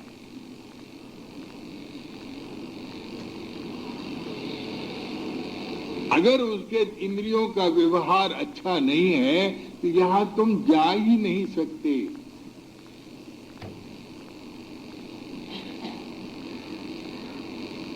दो चार हजार रुपए करके तुम बद्रीनारायण जाके आ सकते हो, मगर यहाँ तुम नहीं जा सकते। करोड़ रुपया भी तुम्हारे पास है तो तुम नहीं जा सकते। यहाँ वो जा सकता है जिसका आचरण पवित्र है। इसलिए दुनिया यहाँ जाती नहीं, इस मार्ग को नहीं लेती। देखो, रत्नाकर डाकू था, पहले जन्म का बहुत बड़ा भक्त था, उसके संस्कार थे। रत्नाकर का पेशा क्या था? सर काटा और तुम्हारी दौलत ले लिया, बस। वो जिस जंगल में रहता था उसने इतनी हत्या की हुई थी कि वो जंगल मनुष्य के हड्डियों से पट गया था।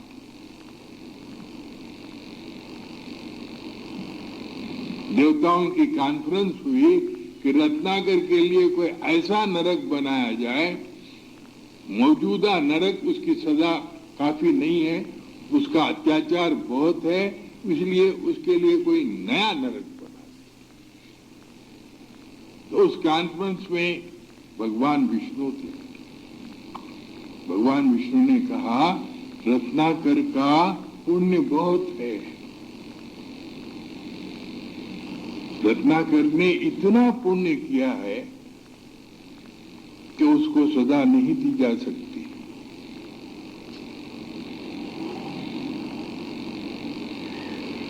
जब विष्णु भगवान ने ये बात कही, सबकी दृष्टि बदल गई। तो सब देवताओं ने कहा, क्या करना चाहिए? कुछ नहीं, उसको ऊपर जाने का रास्ता बता दो। अब वो नीचे है,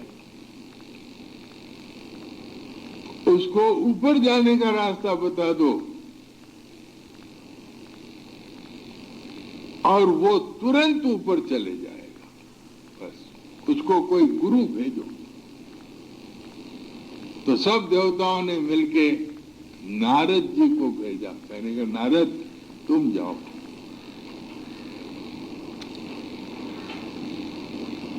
महाराज ने कहा, महाराज वो तो जाते ही सर काट देता, पूछता भी नहीं, बात भी नहीं करता।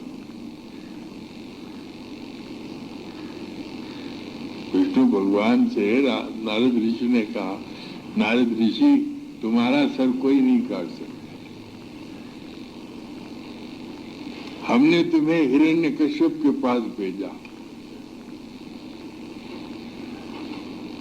हमने तुम्हें हिरण्याक्ष के पास भेजा, हमने तुम्हें रावण के पास भेजा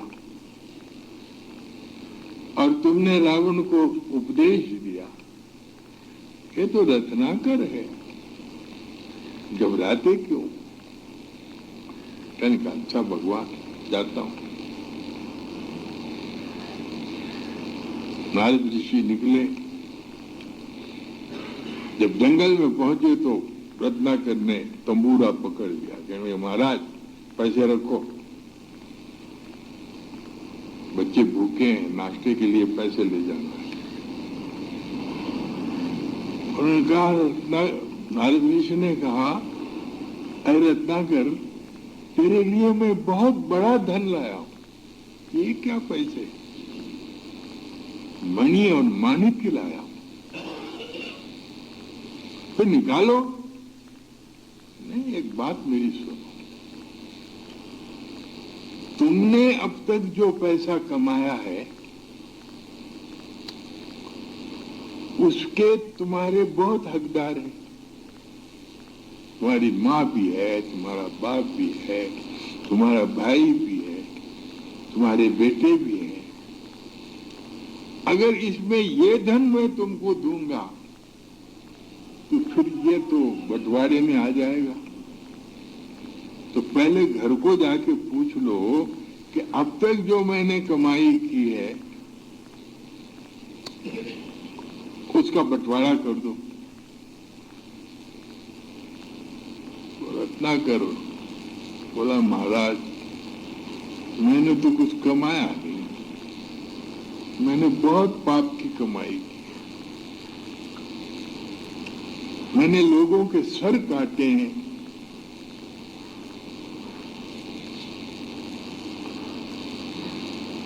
मेरे पास एक पैसा नहीं।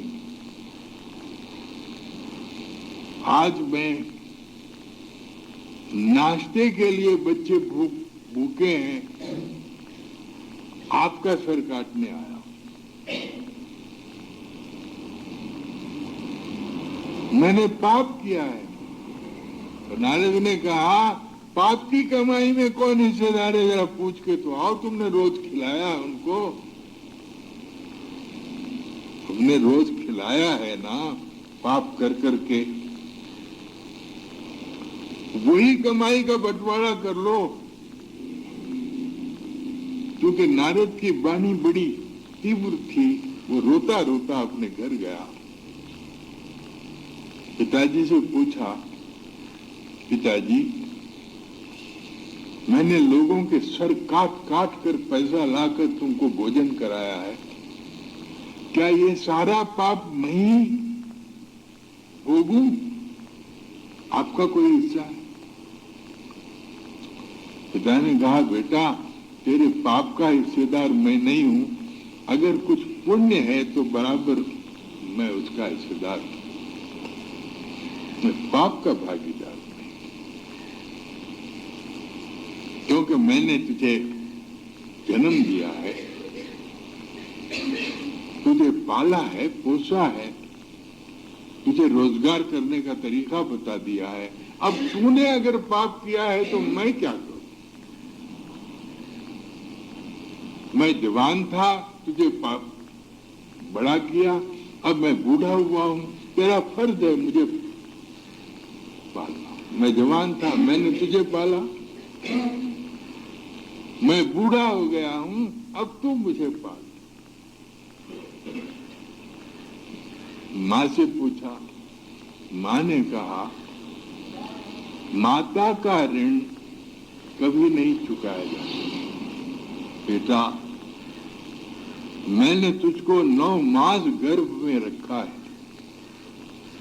मातृ ऋण से कोई मुक्त नहीं हो सकता। अगर तूने कुछ पुण्य किया है तो उसका आधा हिस्सा मुझे मिलेगा, पाप किया है तो नहीं मिलेगा, मेरे ऋण में जाएगा।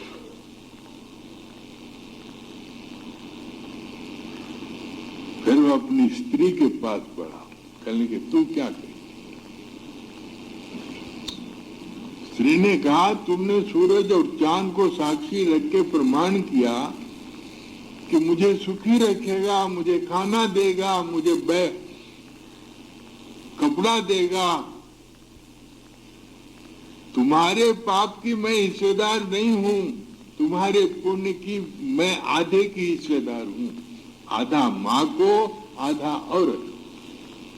जो पुण्य हम करते हैं, शुभ कर्म करते हैं, हम जो पाप करते हैं उसका कोई हिस्सेदार नहीं। नारद को बड़ा दुख हुआ, वो रत्नाकर को बड़ा दुख हुआ, रोने लगा। रोते रोते रोते वो नारद ऋषि के पास पहुंचा। नारद ऋषि के पैर उसने आंसुओं से धोए, कितना रोया। कहा कि महाराज कोई मेरे पाप का हिस्सा लेने तैयार नहीं। तो नारद ने कहा घबराओ नहीं, मैं तुमको वो धन देने आया। तो उस वक्त नारद ऋषि ने बिठा के कहा देखो तुम उलट चलो, तुम उलट चलो आसमान, नीचे क्यों नहीं नाम। नारद ने सीधा भ्रूमध्य का रास्ता बताया। रत्नाकर को कहा यहाँ से उल्टो। उलटते हुए आसमान से जो धुन आएगी उसको पकड़ो, वो है नाम। देखो, घंटा बजता है, कोई टन टन कहता, कोई डंग डंग कहता, कोई डिंग डांग कहता, मगर घंटा जो बजता है वो कोई कहता? घंटा बज रहा है तो घंटे को कोई टन टन कहता, कोई डिंग डांग कहता, लेकिन घंटा जो आवाज दे रहा है कोई उस आवाज को कह सकता है? इसीलिए जो आवाज यहां से आ रही है, धुर की सदा, कबीर साहब ने कहा ये धुर की सदा है। खामोश बैठो,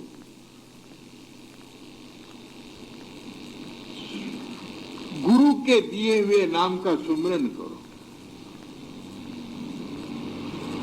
गुरु का ध्यान करो। जब तुम्हारा सुमरन और जब तुम्हारा ध्यान परिपक्व हो जाएगा तो तुमको खबर नहीं रहेगी, तुमको अपने आप की खबर नहीं रहेगी। जिस वक्त तुमको अपने आप की खबर नहीं रहेगी उस वक्त वो आवाज आएगी। सुनती है ना बेटी, सुनती है ना? जिस वक्त तुमको खबर नहीं रहेगी उस वक्त वो शब्द आएगा, और जिस वक्त तुमको ये मालूम होगा कि मैं वो आवाज सुन रहा हूं, वो गायब हो जाएगा।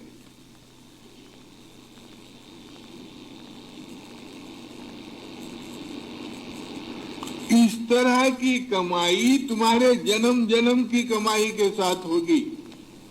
तुम समझते हो एक जन्म? जिनको यहाँ ये आवाज नहीं आती है उनके जन्म जन्म के संस्कार है, जन्म जन्म के संस्कार यहाँ पड़े हुए हैं, इसलिए आवाज नहीं आती। सुन रहे हो? तुमको कह रहा हूं, मगर करते चलो। हरि से लागा रहे रे भाई, तेरी बनत बनत बन जा, मत छोड़ो, बेदार मत हो जाओ, ताओ मत। क्या होगा? यहां बैठकर सुमरन और ध्यान करने से तुम्हारे पाप कर्म कट जाएंगे। इसका परिचय तुमको स्वप्न में मिलेगा, तुम्हारे पाप कर्म कट जाएंगे। क्या होगा? 1956 में जब मैं देवरकोंडे में था, मुझे ऐसा ख्वाब पड़ा कि मैं मर गया।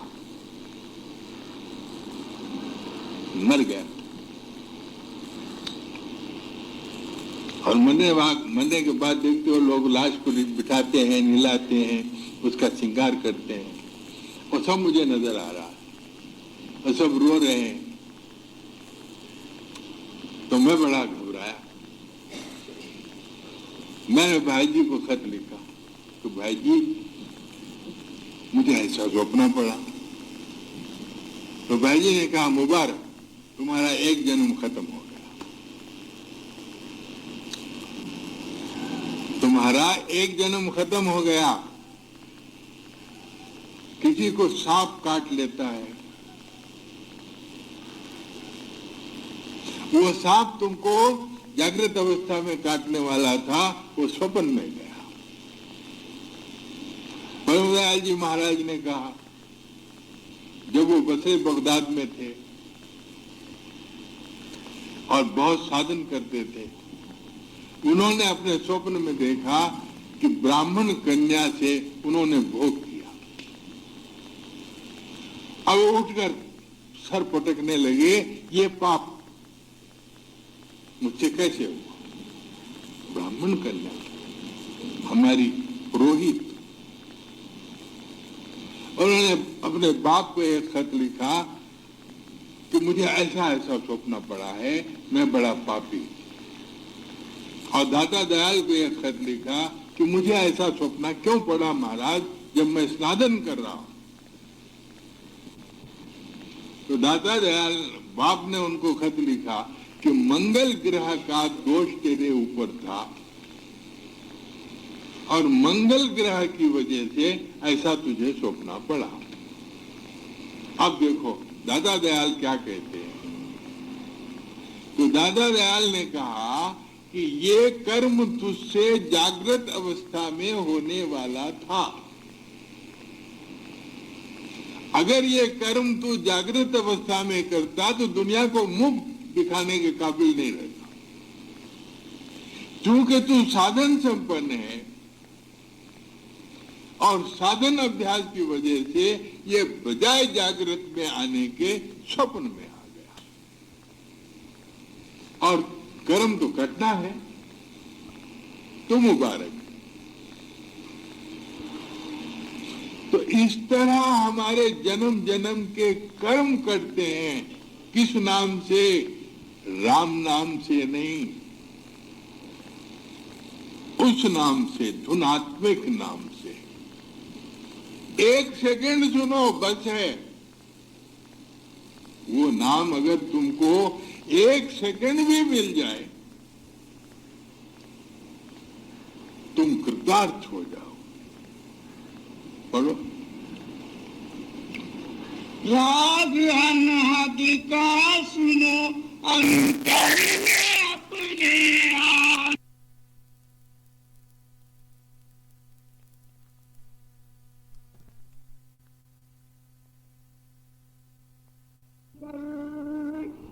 पानी पीना पी से पहले पानी लेना जान कर। राग अनहद का सुनो अंतर में अपने आप। अनहद का राग, अनहद का राग क्या है? ये जो आवाज हम सुनते हैं ये हद वस्तु में है। हम उतनी ही आवाज सुन सकते हैं जितनी आवाज के सुनने के लिए हमारे कान हैं। लेकिन जो आवाज तुम अंतर में, भ्रूमध्य में, सहस्दल कमल में, त्रिकुटी में, शून्य में, महाशून्य में, भंवर गुफा में और सतपद में सुन रहे हो,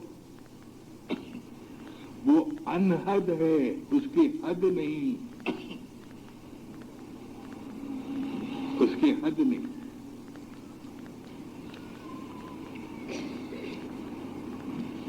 जिस वक्त नारद ऋषि ने रत्नाकर को बिठाया, विधि बताई, रत्नाकर क्योंकि बड़ा पापी था, मैक्सिमम कर दिया था उसने पाप, इतने पाप किया था, इतना दुखी था कि उस एक ही बैठक में उसकी समाधि लग गई। 6 महीने वो बेहोश रहा। जंगल का मुकाम था, दीमक ने उसके शरीर को, उसके शरीर पर दीमक आ गई।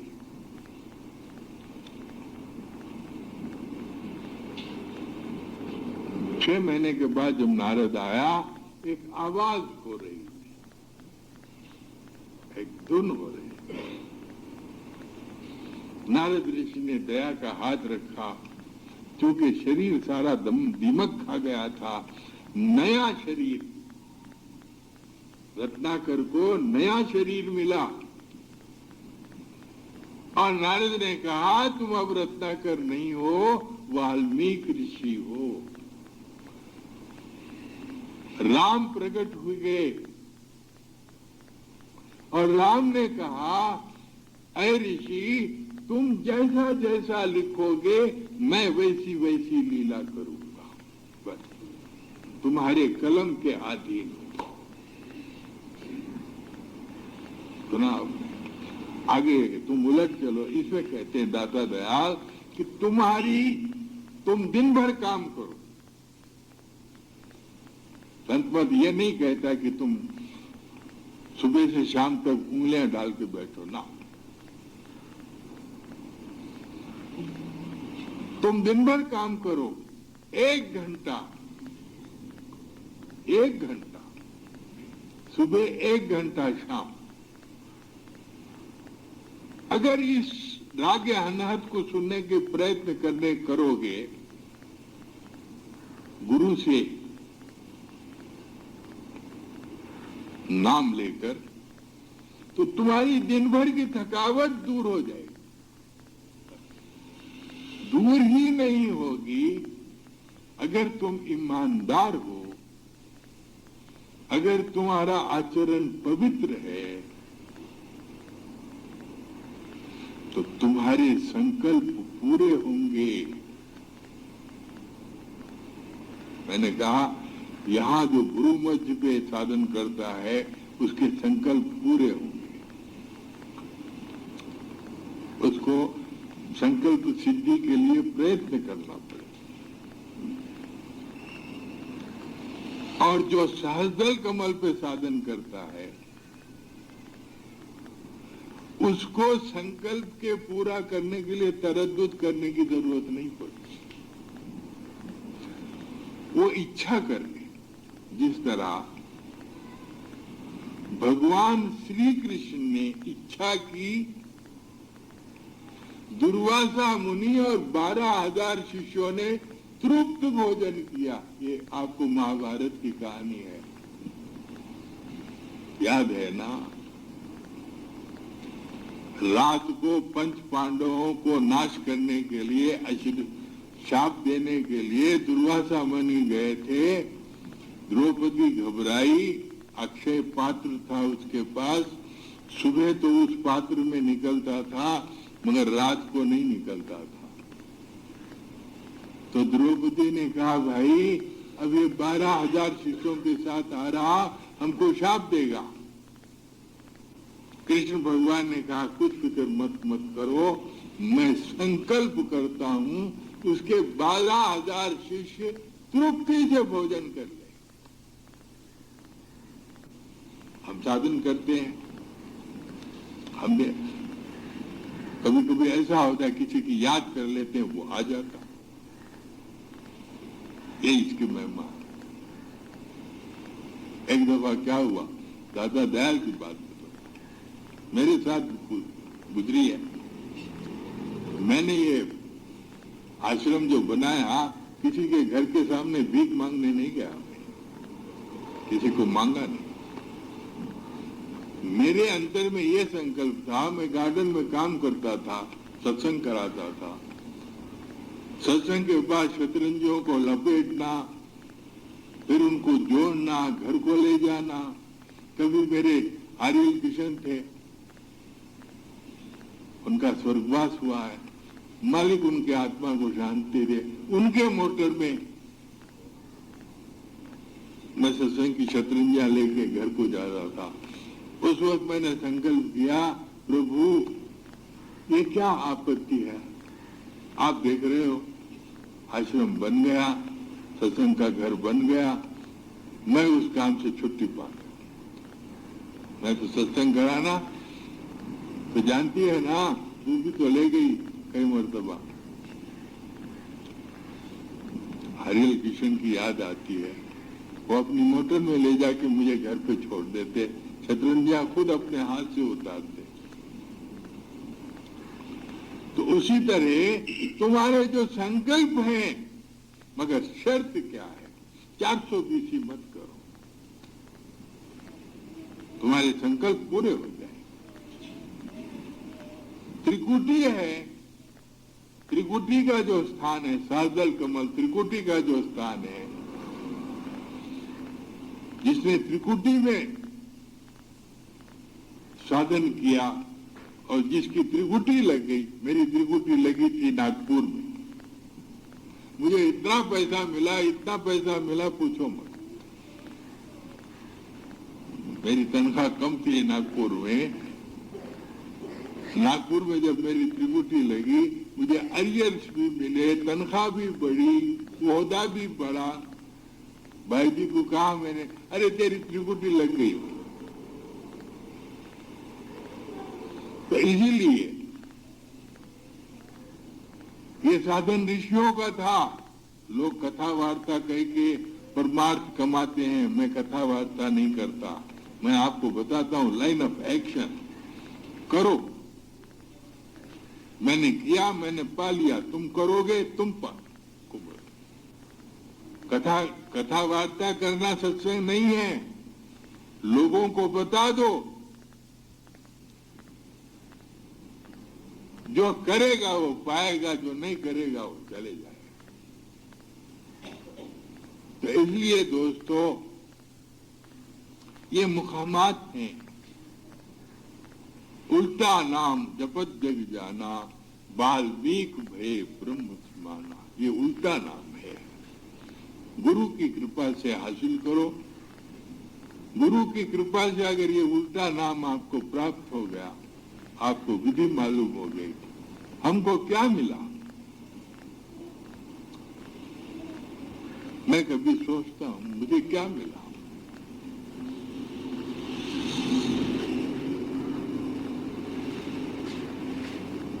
बीस साल हुए पेंशन लेके आराम से हूं, किसी का नौकर न किसी का चाकर। 1967 में पेंशन लिया, मालिक ने कुछ ऐसे असबाब बना दिए, मैं खुश हूं। और भी मिलता, लेकिन मेरा क्रम शिक्षण, मेरा ब्रह्मचर्य जैसे ऋषि आश्रम में होना चाहिए वो नहीं हुआ।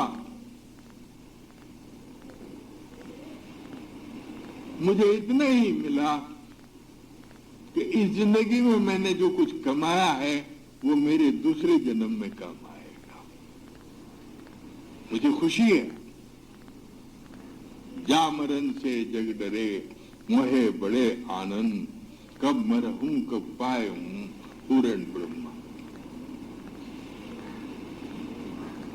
मुझे जो कुछ मिला, मुझे अफसोस नहीं। ये मेरी कमाई दूसरे जन्म में काम आएगी। और जो कुछ मुझे नहीं मिला उसका कारण मैं जानता हूं, मेरा ब्रह्मचर्य नहीं। ऋषि आश्रम के वैसा मेरा पालन पोषण नहीं हुआ।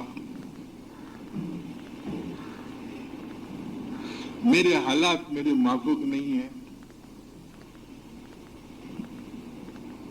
उस कारण को जानते हुए मुझे अफसोस नहीं है।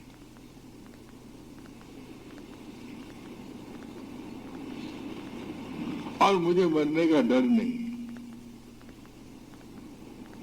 आज मौत आए तो चले जाने के लिए तैयार हो, मेरा कुछ नहीं।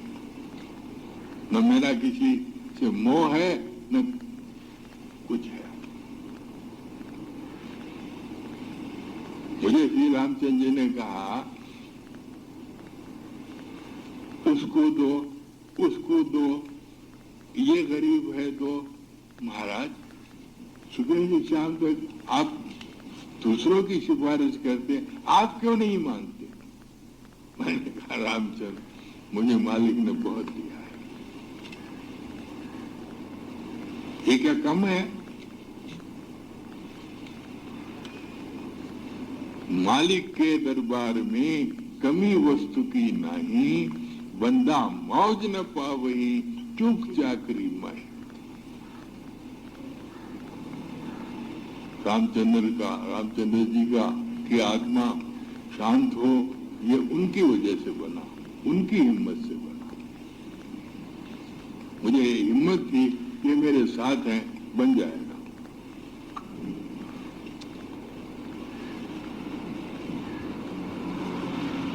तो इसलिए दोस्तों, उल्टा तुम उलट चलो, तुम उलट चलो, उलट चलो, तुम उलट चलो, आसमान नीचे क्यों रहे? आसमान क्या है?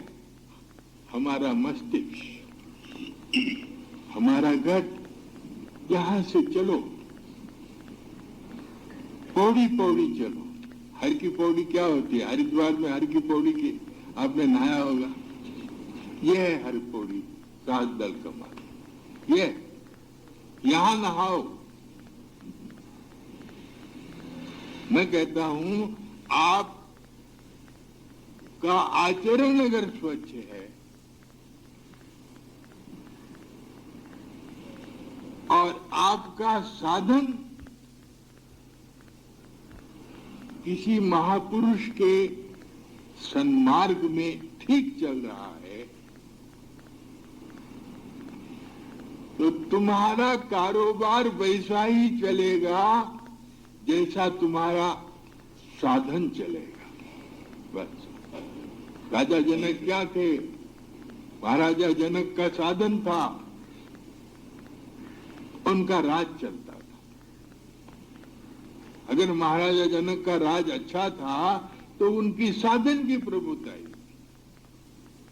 और साधन करते, कोई तरद्दुद करने की जरूरत।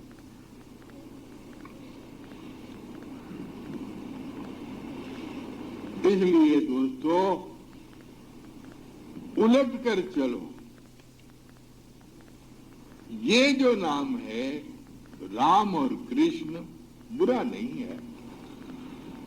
सुबह उठ के नाम लेना बुरा नहीं है, लेकिन इस नाम से यही होगा कि अंत समय में यमदूत के दर्शन नहीं होंगे, भगवान के दर्शन होंगे।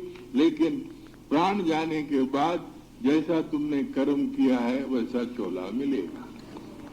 और जो नाम गुणात्मिक नाम है और इसको अगर आपने साध लिया, फिर तुम्हारा जन्म नहीं है, फिर नहीं आओ तो था। जन्म मरण तुम्हारा समाप्त हो जाएगा। जानते हो, मनुष्य की योनि मिलती है 1,84,000 योनियों के बाद।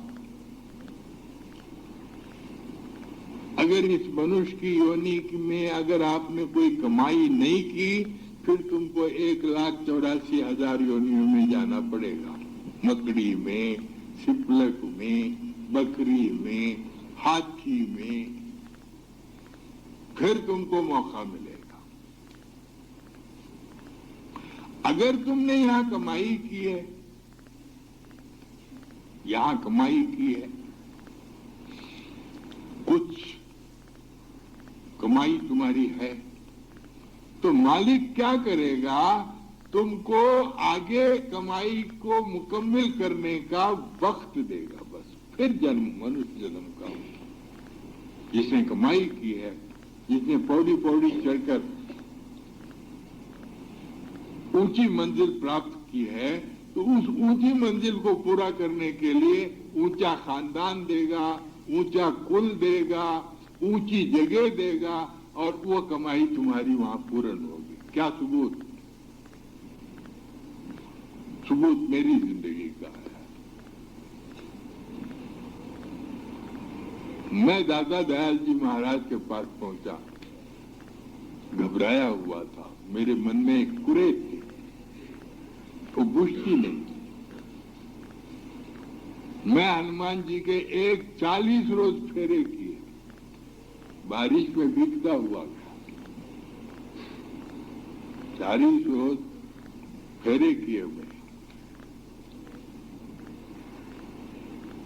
9 ग्रहों की पूजा की मैंने।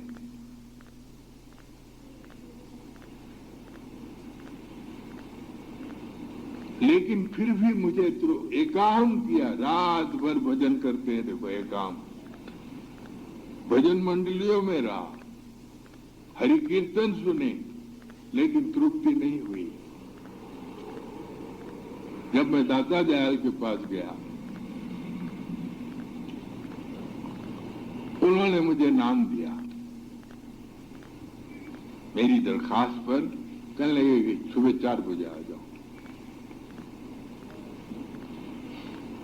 मेरे जाने के बाद दादा दयाल जी महाराज के पीछे 12 आदमी उत्तर प्रदेश के लगे हुए थे, मुसलमान 12 आदमी थे। उनको ये पता चला 6 महीने से नामदान के लिए, उनको ये पता चला कि एक लड़का आया, सत्संग 3 दिन सुना और चौथे रोज नामदान लेके गया। वो बिगड़ खड़े हो गए दाता दयाल के सामने। मैं तो नहीं था। लोगों ने कहा मुझे, तो दादा दयाल ने कहा मैं कौन होता हूं उसको नामदान देने वाला? वो तो राय शालिग्राम महाराज का पहले से शिष्य है, उसकी मैं रजिस्ट्रेशन रिन्यूअल कर दी। देखो पिछली कमाई, अगर तुमने यहां धुनात्मिक नाम की कुछ कमाई की है, एक फायदा तो यह है कि तुम्हारी दुनिया ठीक हो जाएगी, और दूसरा फायदा यह है कि तुम 1,84,000 योनि से बच जाओ।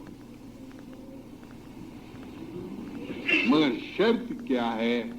अपना आचरण स्वच्छ रखो और रोज रोज कमाई करो।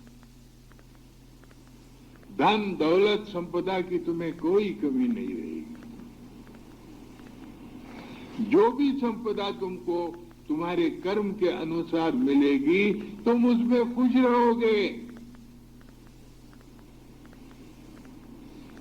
मैं अनुभव करके आपको बता रहा हूं, मेरी जिंदगी की मिसाल आपको दे रहा हूं।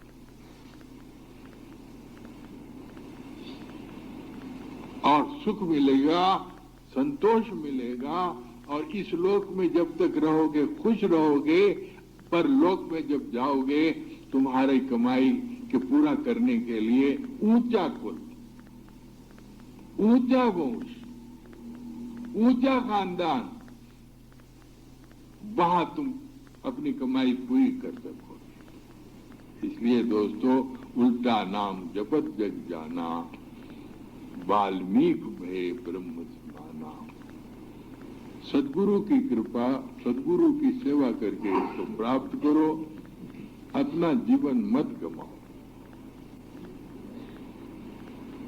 अगर जीवन ऐसा ही गया तो तुम्हारे लिए दूसरी योनियां तक रही हैं, जाओ उसमें।